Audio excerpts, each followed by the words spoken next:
How does someone earning just above minimum wage end up saving more money than people with corporate jobs? That's the part no one talks about, because we assume that saving is a luxury, something only rich people can do after they've made it. But what if that's completely wrong? Meet Cassie, a 32-year-old single mom, living in a small apartment, working as a school janitor. She doesn't have a finance degree. She doesn't make six figures. But in just 2 years, she managed to save over $24,000. The wild part? She says she's addicted to saving money. Not in a boring spreadsheet kind of way, in a thrilling, can't stop, makes her feel alive kind of way. How did that happen? And why are more people like you starting to feel the same pull? Let's unravel the mystery and maybe help you feel a little richer without making a penny more. The problem most people don't see? If you've ever said, I'll start saving once I make more, you're not alone, but you're also not right. Here's the uncomfortable truth. Income doesn't guarantee savings. Many people earning over $100,000 still live paycheck to paycheck. Why? Because saving has less to do with your salary and more to do with your psychology. Spending brings relief, a dopamine hit. When you're stressed or anxious, it's easy to buy things just to feel better, even for a moment. The world doesn't help either. One-click checkouts, subscriptions, targeted ads. You're constantly nudged to spend. Not saving is the default. But here's the twist. Sometimes, the people who save the most aren't the ones making more. They're the ones who hit a breaking point and decided to change. That's what happened to Cassie. Cassie didn't grow up with money. She didn't learn about budgeting or investments. At 32,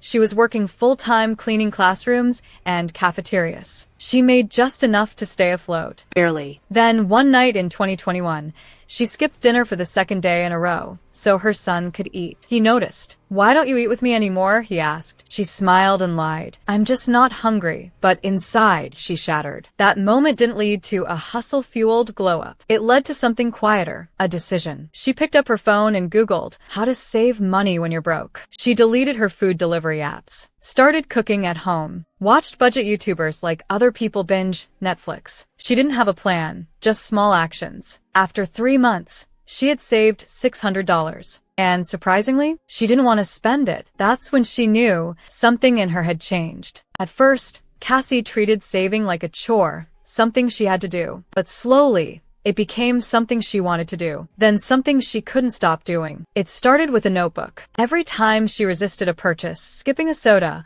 walking instead of taking an Uber, using coupons, she'd write it down. She called it her didn't spend list. At the end of each week, she'd add it up and write, "I saved $27.50 this week just by saying no." That tiny total gave her a dopamine rush. It was progress. And progress is addictive. The turning point came when she realized saving wasn't about the number in her bank account. It was about identity. Cassie didn't feel like a struggling single mom anymore. She started seeing herself as a builder, a planner, someone with discipline. She started watching personal finance YouTubers before bed instead of Netflix. Not the luxury rich ones.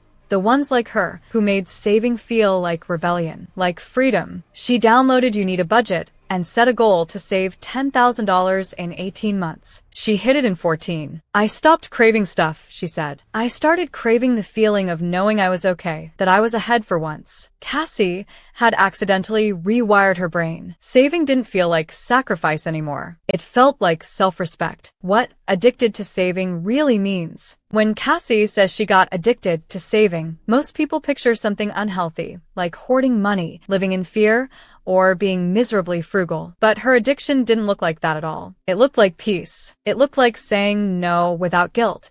And yes, only when it truly mattered. It looked like sleeping better, because there was finally a cushion in her account. It looked like crying in the grocery store parking lot, not from stress, but because she didn't have to check her bank balance before paying. Cassie wasn't saving to survive anymore. She was saving to build. And here's the twist. She never got a new job. She never earned more money. Her transformation wasn't financial. It was emotional. The addiction wasn't to money. It was to the freedom that saving gave her. And in a world where most people feel trapped, that kind of freedom is rare and powerful. The hidden science behind it. Cassie thought she was just being practical, but what was really happening? Her brain was rewiring itself. Science backs it up. Saving money triggers dopamine, the same feel-good chemical released when you get a like on social media or eat something sweet. But here's the catch. It only works when the saving feels personal, visible, and intentional. Researchers at Stanford found that people who track and emotionally celebrate small wins,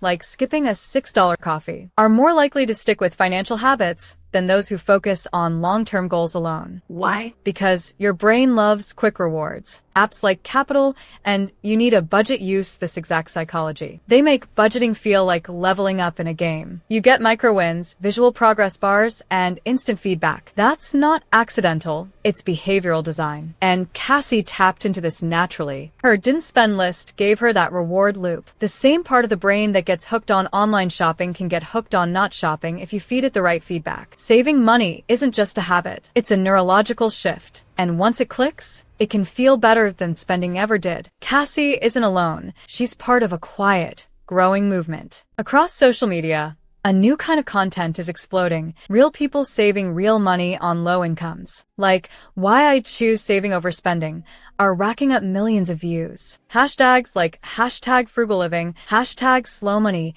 and hashtag debt-free life are trending. But what's different now? These creators aren't rich. They're relatable. Teachers, nurses, single parents, baristas, people just like you who started seeing saving as a form of self-care. Even Cassie joined in, anonymously at first. She started sharing her grocery hauls, her no-spend weekends, and her monthly savings milestones. Last month, she hit 28,000 followers. Turns out, people aren't just watching for tips. They're watching for hope. Because in a world built to drain your wallet, seeing someone win, even a little, feels revolutionary. You don't need a raise or a fancy budget spreadsheet to start saving. You just need a tiny win, something small enough to feel doable, but strong enough to spark a shift. One, romanticize saving just a little. Instead of thinking, I can't afford this, try, I choose not to spend, because future me deserves better. Make saving feel like self-care, not punishment. 2. Try a no-spend Sunday. Pick one day a week where you don't spend a single dollar, not on food, apps, or coffee. It's hard, but powerful. 3. Track what you don't spend, like Cassie's didn't spend list. Every time you skip a purchase, write it down. Add it up weekly. Feel the progress. 4. Use cash. Withdraw a set amount. Say $60 for the week. When it's gone, it's gone. It makes spending real again. 5. Follow voices that make you feel seen. Unfollow flashy finance influencers. Find creators who are honest, broke, climbing, and transparent. Saving money isn't about being rich. It's about getting your power back, one small choice at a time. And if Cassie can start with almost nothing, so can you. Cassie's favorite moment wasn't hitting $10,000. It wasn't even paying off her credit card. It was something smaller. She was standing in the grocery store checkout line, her son next to her, cart full. And for the first time in years, she didn't feel the panic rise. She didn't open her banking app. She didn't second-guess what she bought. She just swiped her card. Calm. Confident. In control. That was the moment she realized she wasn't surviving anymore. She was safe. Not rich. Not lucky. Just finally okay. And sometimes, that's the richest feeling in the world. Cassie didn't get a promotion. She didn't magically fix everything overnight. She just made one brave choice. To take back control. And you can too. You don't need to be perfect. You just need to be curious.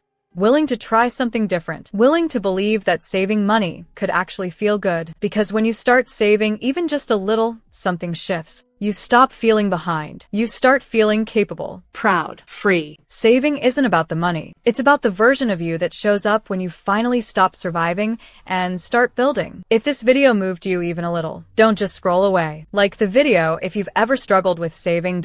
If you want to learn how to achieve financial success, then watch this video next. Don't forget to subscribe to the channel to see more content like this. And in the comments, tell me, what's one thing you're choosing not to spend on this week? Seriously, write it down. That small decision might be the start of your own addiction.